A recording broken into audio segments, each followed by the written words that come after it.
Hello everyone, welcome back to the channel. Today I want to talk about I don't I believe that everybody needs to they can't do everything on their own. You hear a lot about jacks of all trades, master of none. Well, in a survival situation, I think it's extremely difficult to survive on your own. So you need to have a group. I also think it's human nature that people are tribal. People want a community. People want to have that other group around them to help with different things.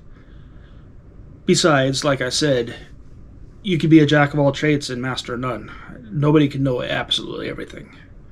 So, one of the things that I was looking at is that everybody has a purpose in life. Okay?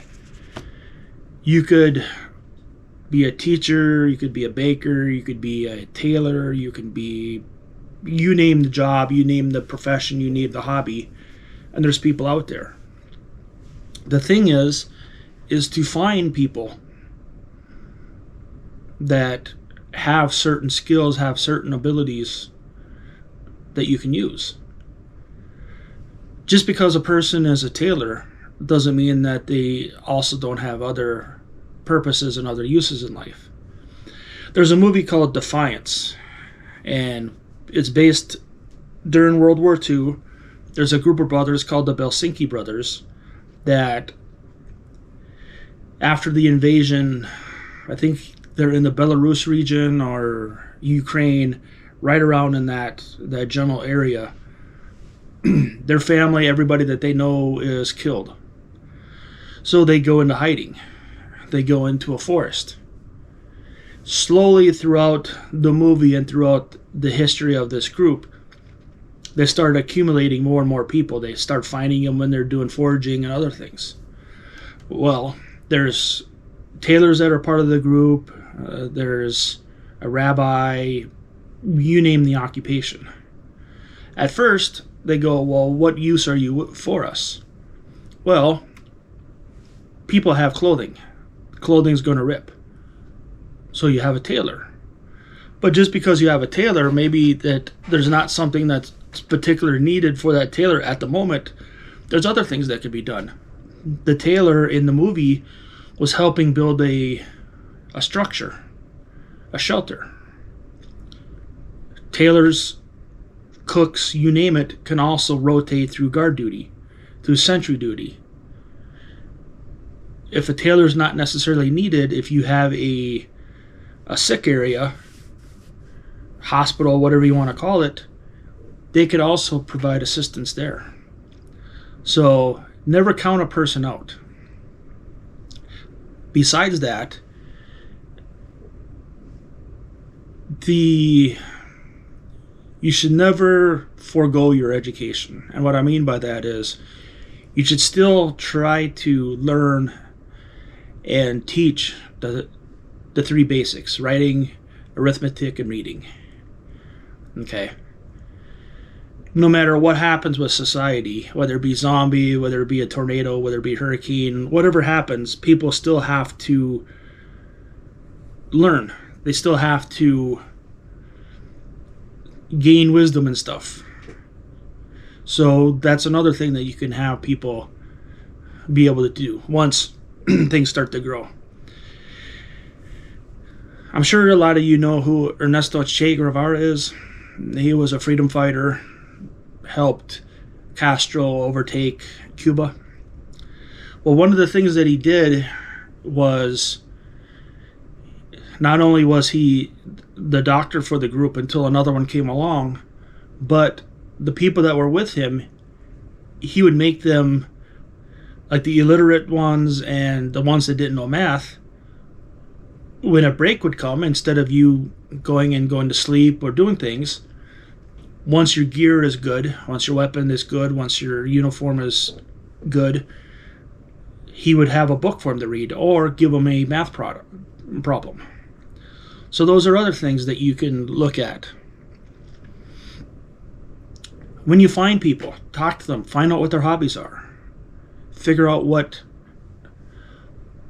how they can benefit the team. And like I said, there's nobody that, as long as you can support them, there's nobody that should be turned away. Because they, like I said, they could provide. They could be sentries, they could be other things. In the movie The Great Escape, the things that the senior leadership was doing was finding quote-unquote experts in the group. Finding the people that knew about tailoring, knew about forgery, knew about tunnel digging, and used them for their purpose. Everybody knows the old saying, if you fail to plan, you plan to fail. It goes back to what I was saying earlier about don't wait until a disaster happens before you try to start a disaster plan, because it's not going to work. Let's say that you know people that are interested or have knowledge and a working ability of ham radios.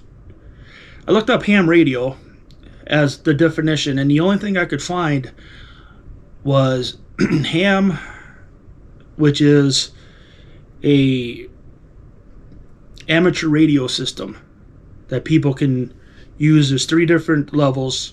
It's all about the frequency and different things like that. But ham stood for Hyman, Alme, Murray, which are 3 people that were some of the first 3 that used the ham radio system. And that's kind of how it started off. So another thing is that people need to be cooks. People need to know KP, clean.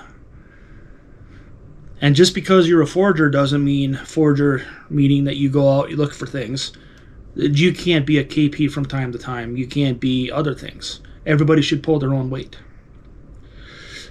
One of the things that I looked at is, I don't know how many of you know what a Special Forces A-Team is.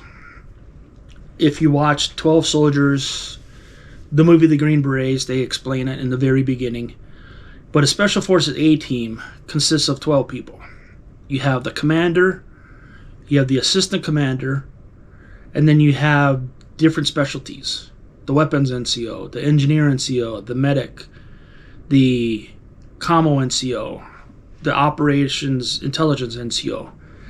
For the weapons, engineer, medic, and commo, there's 2 of them. And one of the things that the Special Forces is known for, the Green Berets, is combat teachers, force multipliers.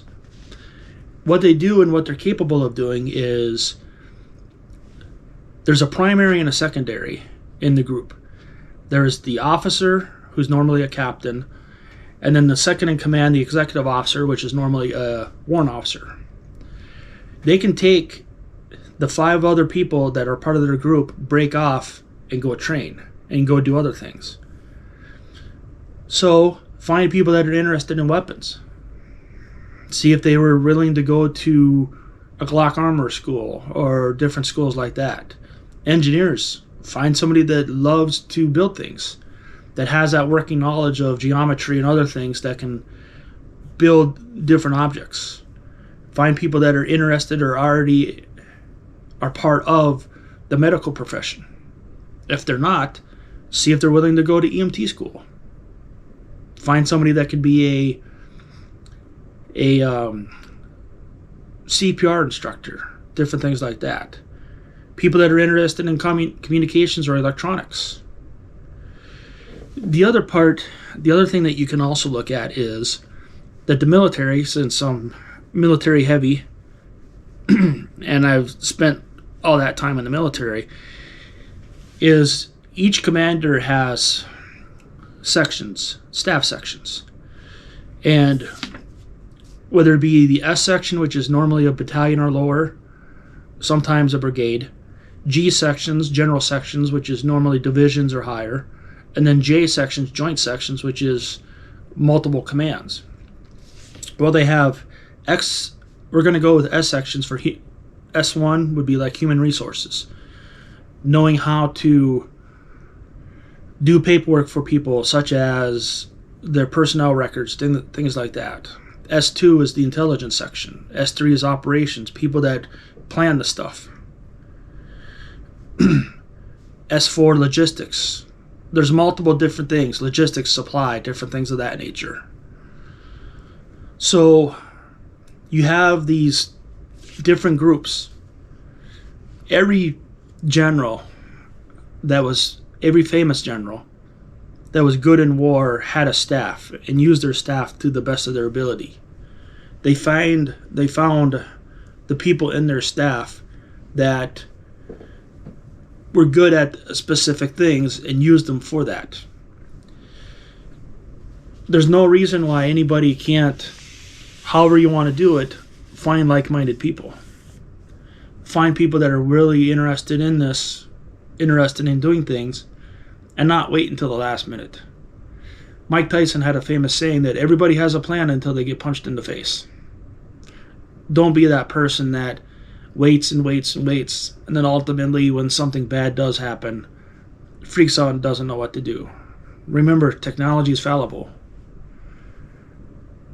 The best government in the world still has to coordinate things to get aid to you. Don't just sit there and wait and wait and wait and wait for something to happen. Be proactive. I would love to hear people's feedback, so go and put down anything you want to in the comments, and we'll see how things go, and I can't wait to see people later. Thank you.